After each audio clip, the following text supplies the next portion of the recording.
And papaano mo naman nagamit yung experience mo as a reporter transitioning in the business? I believe nakatulong din siya.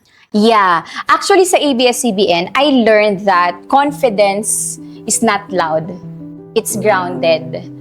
And sa ABS-CBN, natutunan ko how to connect with people, how to tell stories, to show up with excellence, even na sobrang pagod ka na.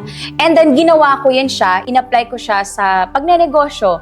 Like sa live selling namin, sa branding namin, I give all out talaga.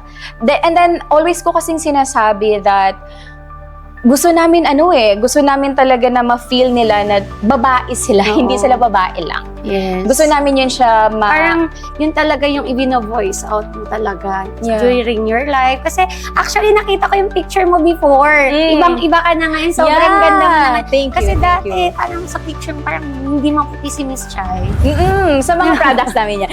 Yes. Mga Evie, gusto nyo Diba?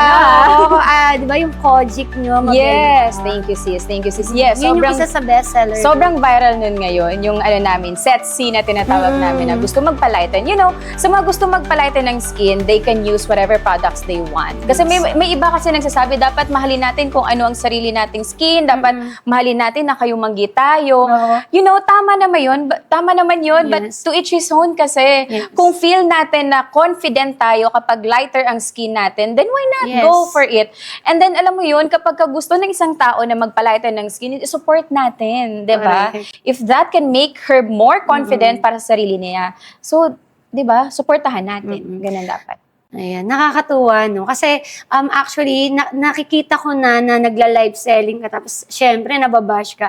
Pero actually, yung pagbabash nila, yun talaga yung nagpasikat lalo sa Her Choice. Yeah, actually, And lalo ka nang gigil, lalo, ipatutunayan ko sa inyo na, itong sinasabi niyong online seller, CEO ako ng sarili kong yes. Before, sinasabihan talaga ako, ay, ano ba yan? Online seller lang. Dati, ABS-CBN reporter. Ano ba yan? Naghirap na. Oh, Diyos ko, Lord. Mas malaki pa kita.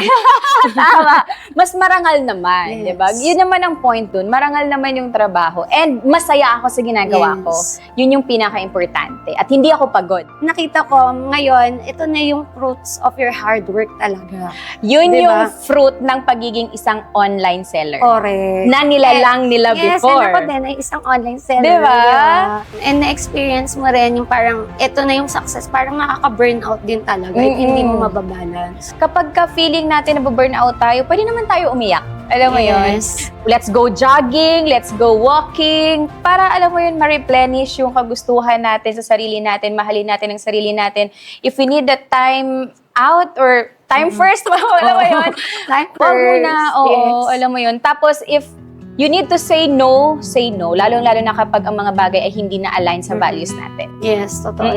And nakakatuwa na marinig sa'yo yun. Kasi actually, yun talaga yung sekreto. Yeah. Na bigyan ng time ang sarili. Tama. Being beautiful should not be a pressure. Being beautiful should feel like you are going back to yourself.